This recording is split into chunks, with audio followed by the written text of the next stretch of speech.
दोस्तों नमस्कार। आज साथियों 12 मई 2024 में आप लोगों के बीच में प्रस्तुत हूँ कुछ विशेष बात करने के लिए।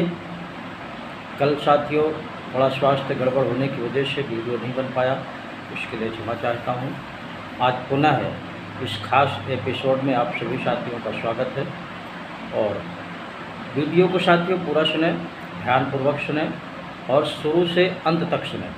खासकर मेरे कार्यकर्ता साथी अवश्य सुनेंगे। किसी भी कंपनी के एजेंट साथी हों, जमाकर्ता साथी हों, वीडियो को सुन करके आपको जानकारी ज़रूर मिलेगी कि हमारा भुगतान कैसे मिलेगा, क्या करना है, क्या नहीं करना है। तो इसलिए मैं निवेदन करूंगा कि वीडियो को ध्यानपूर्वक ही सुन करके ही फ़ोन पर लगा करें। बहुत से ऐसे साथी हैं पूरा वीडियो नहीं देखते हैं, फ़ोन पर शुरू हो जाते हैं। और फ़ोन कितने अटेंड किए जा सकते हैं साथियों, आप लोग खुद समझदार हैं। तो जिन साथियों ने अभी तक हमारे चैनल को सब्सक्राइब ना किया हो, सब्सक्राइब करने, लाइक करें और ज़्यादा से ज़्यादा इस वीडियो को शेयर भी किया करें। शेयर का मतलब साथियों एक दूसरे पर ज़रूर इस वीडियो को पहुंचाने का प्रयास करें, क्योंकि ये हमारी भुगतान की लड़ाई है, बहुत बड़ी लड़ाई है। और इस भुगतान रूपी जंग में सभी का सहयोग भी बहुत ही आवश्यक है और प्रत्येक कार्यकर्ता को अपनी जिम्मेदारी के साथ इस भुगतान रूपी जंग में साथ देना है। तो मैं बता दूं, हमारा संगठन ठगी पीड़ित जमाकर्ता परिवार, जिसके मुखिया मदन लाल आज़ाद जी हैं, और ये संगठन इस समय आप देख रहे हैं मिशन भुगतान भारत यात्रा का कार्यक्रम चल रहा है। इस मिशन भुगतान भारत यात्रा के माध्यम से आप सबको जन जागरूकता अभियान चलाया जा रहा है। आपको कानून के बारे में और इस संगठन के बारे में जानकारी दे करके आपके भुगतान के प्रति जागृत करना है, सचेत करना है। और बहुत से ऐसे साथी हैं जो भुगतान न होने की वजह से तमाम व्याकुल हैं, व्यथित हैं, और बहुत से हमारे बीच के साथी तनावग्रस्त हैं। इतना ही नहीं, लाखों लोगों ने भुगतान न मिलने की वजह से अपनी जान भी गंवा बैठे हैं और बहुत से ऐसे साथी हैं डिप्रेशन का शिकार हैं। ये हम लगभग प्रत्येक वीडियो में बताते हैं। तो आप सबको, जो लोग हैं, उन सभी को इन तमाम ऐसी परिस्थितियों पर नज़र डालते हुए सहयोग करना चाहिए। ये देश की सबसे बड़ी पीड़ा है जिस पर सबको ध्यान देना चाहिए। ये भी एक समाज सेवा का काम है, जनहित का काम है, राष्ट्रहित का काम है।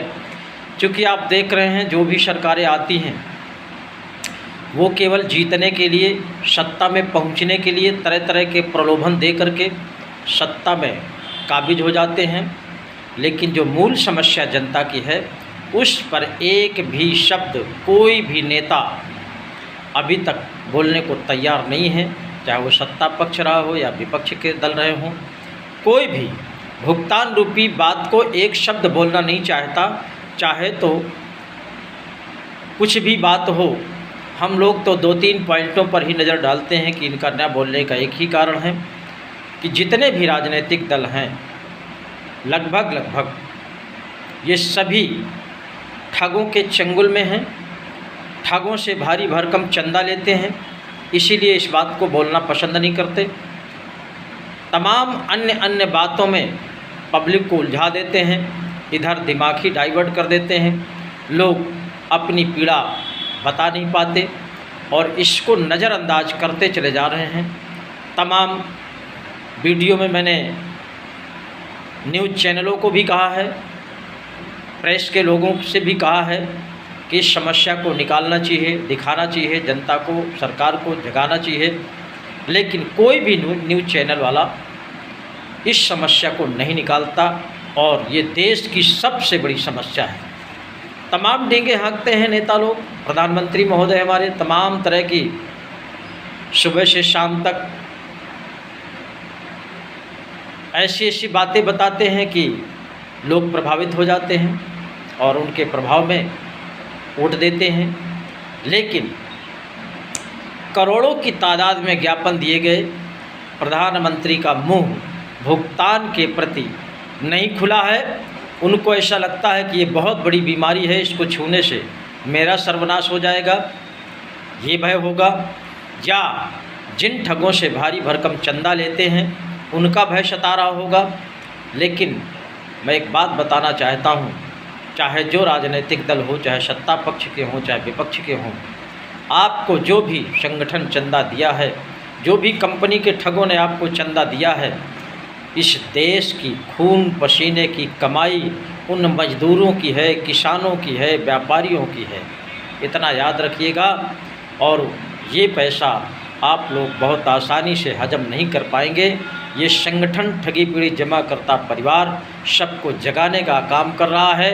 और जो आपने कानून बनाया है वर्ष एक्ट 2019, जिसको अनियमित जमा योजनाएं पाबंदी कानून 2019 के नाम से बना करके उसमें भुगतान का अधिकार दिया है, आपने 180 दिन टाइम बाउंड करके दिया है, उसके प्रति संगठन हमारा जन जागृत कर रहा है देश को। और जिस दिन कारवा तैयार हो जाएगा, ये बहुत कम समय में, हमने तो मीटिंग की घोषणा भी कर दिया है।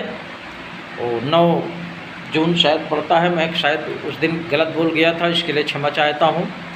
मैं 8 बोल गया था, 8 नहीं बल्कि 9 जून है, रविवार पड़ता है। 9 जून 2024 को फतेहपुर जनपद में कार्यकर्ताओं की एक बैठक है, उसी में एक बहुत बड़े आंदोलन की घोषणा होगी, डेट डिसाइड होगी, प्लेस सुनिश्चित किया जाएगा। और उसी आंदोलन में आप सबको उपस्थित होना है। और उपस्थित होकर के जो ये बहुत बड़ी लंबी लड़ाई है, उसी आंदोलन से एंड कर दिया जाएगा। फिर दोबारा कभी कोई आंदोलन करने की आवश्यकता नहीं पड़ेगी। आप इस बात को गांठ बांध लीजिए। और उन ठगों से भी आप सबको सावधान रहना है जो आपकी मजबूरी का फ़ायदा उठाते हैं, चाहे वो कोई भी हो, A to Z मैं सब की बात करता हूँ।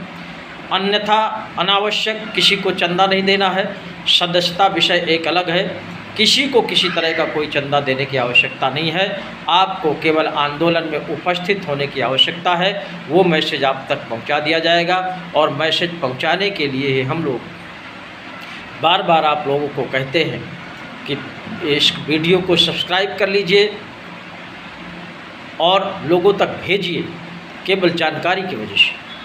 साथियों, जब तक जानकारी सभी साथियों को नहीं होगी तब तक शायद ये जंग नहीं जीती जा सकती है। इसलिए पुनः आपसे निवेदन करता हूँ कि ठगों से सावधान रहें, जानकारी प्राप्त करें और चिंतन मंथन करें, टेंशन मत करें। केवल संघर्ष से ही सारी समस्या का हल निकलना है। और उस संघर्ष से जब सबका भुगतान हो जाएगा तो सारी की सारी समस्या आपकी समाप्त हो जाएगी। उसके पहले हमको क्या करना है, उस पर सबको विचार करने की आवश्यकता है। तमाम साथी आपको गुमराह करके कोर्ट के माध्यम से और तमाम तरीके के माध्यम से चंदा वसूली का धंधा कर रहे हैं, उनसे सबसे आपको सावधान रहने की आवश्यकता है। बस आंदोलन में आपकी उपस्थिति दर्ज हो गई तो निश्चित रूप से आप सबका भुगतान सुनिश्चित हो जाएगा, कोई नहीं रोक पाएगा। दूसरा साथियों, मैं बता रहा हूँ, जो भी प्रतिनिधि जिसके क्षेत्र में चुनाव लड़ रहे हों, आपके पास जब भी वोट मांगने आए उनसे अपने भुगतान की बात रखिए, अपने कंपनी का नाम बताइए, अपने भुगतान की राशि बताइए और उनसे वादा कराइए। और तमाम मीडिया के साथी इस समय क्षेत्र में टहल रहे हैं, उनसे भी अपनी बात रखिए। अपनी बात रखना बहुत ही आवश्यक है। जब तक आप अपनी बात नहीं रखेंगे, चर्चा का विषय नहीं बनाएंगे, तब तक आपकी समस्या हल होने वाली नहीं है। बहुत से ऐसे साथी हैं कमेंट करते हैं कि रोज़ वीडियो बनाते हैं, रोज़ वीडियो बनाते हैं, और बहुत से ऐसे कमेंट करते हैं कि हमारे कान पक गए हैं। अभी कान कहाँ पके हैं साथियों? ये अगर भुगतान नहीं हुआ तो कान नहीं, तुम्हारा दिमाग पक जाएगा, बैठने की जगह नहीं बचेगी। ये डेली इसकी चर्चा होना, ये भी एक आराधना है, ये भी एक संघर्ष है। प्रतिदिन भुगतान की चर्चा होना चाहिए ताकि लोगों को लगे कि नहीं, वास्तव में ये बहुत बड़ी घटना है, बहुत बड़ी बीमारी है, बहुत बड़ा ये एक तरह से सरकार के लिए नसूड़ बन गया है। इसको ठीक करना बहुत ही आवश्यक है। और जब सरकारें नहीं सुनती है, नेता नहीं सुनते हैं, तो जनता को अपने हाथ में अधिकार लेना पड़ता है और जन समूह के द्वारा, जनमत के द्वारा, आंदोलन के द्वारा उस काम को कराना पड़ता है, जबरियन कराना पड़ता है सरकार से, और सरकार को करना पड़ता है। क्योंकि संविधान में एक ऐसी व्यवस्था है कि जनता का ही निर्णय सर्वोपरि है। ये हाई कोर्ट भी कहता है, सुप्रीम कोर्ट भी कहता है। इसलिए हम आप जनता के लोग हैं, हमको आपको एक समूह में आकर के एकजुट होकर के जनमत तैयार करते हुए एक विशाल आंदोलन के माध्यम से देश के करोड़ों साथियों का, प्रत्येक कंपनी के प्रत्येक निवेशक का भुगतान कराना है। जय हिंद, जय भारत।